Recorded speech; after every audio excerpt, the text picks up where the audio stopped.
दिनांक 17/12/23 को बंगरा थाना अंतर्गत पावर हाउस के पास एक व्यक्ति के साथ मोटरसाइकिल रोक करके और पिस्तौल का भय दिखा करके पैसे की लूट की गई थी।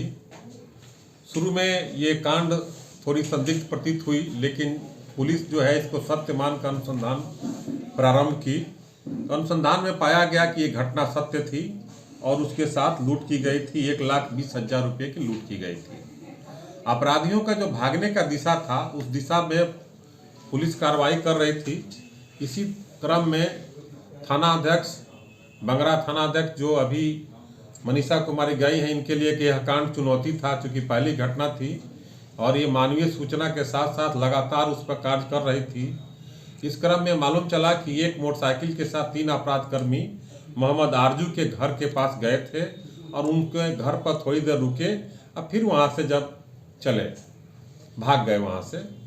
उसके बाद तीनों अपराधकर्मी जो है के बारे में पता लगाया जा रहा था, लेकिन पता नहीं चल पा रहा था। लेकिन मोहम्मद आरजू को जब गिरफ्तार किया गया तो मोहम्मद आरजू ने अपना स्वीकारोक्ति बयान बताया और घटना का पूरा ब्यौरा बताया और जो पिस्तौल उपलब्ध कराया था वो पिस्तौल भी बरामद हुआ। उसके कहने पर एक पिस्तौल और 3 गोली जिंदा बरामद की गई और जो लूटा गया सामान था उसका कुछ सामान बरामद किया गया।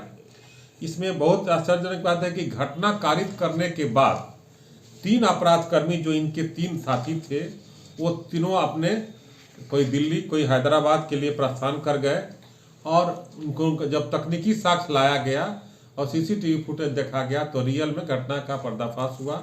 इस प्रकार जो इनके लिए एक चुनौती थी, घटना का पहला घटना था। कहाँ से गिरफ्तार? इन्होंने सफल उद्भेदन किया। मोहम्मद आरजू को घर से ही गिरफ्तार किया गया। कौन सी जगह से? गद्दोपुरे गांव है, वहां से गिरफ्तार जो भागने का दिशा था अपराधियों का। इस प्रकार मुकेश कुमार डियायू के, मनीषा कुमारी, राजन कुमार, फैजुल अंसारी, ये सारे लोग मिल करके पहले मानवीय सूचना के आधार पर ये काम किए हैं, जो बहुत सराहनीय है। और इन्होंने अपना सूचना के आधार पर जब इस काम का उद्भेदन किया तब तकनीकी साक्ष्य का सहारा लिया गया और घटना सत्य पाया गया।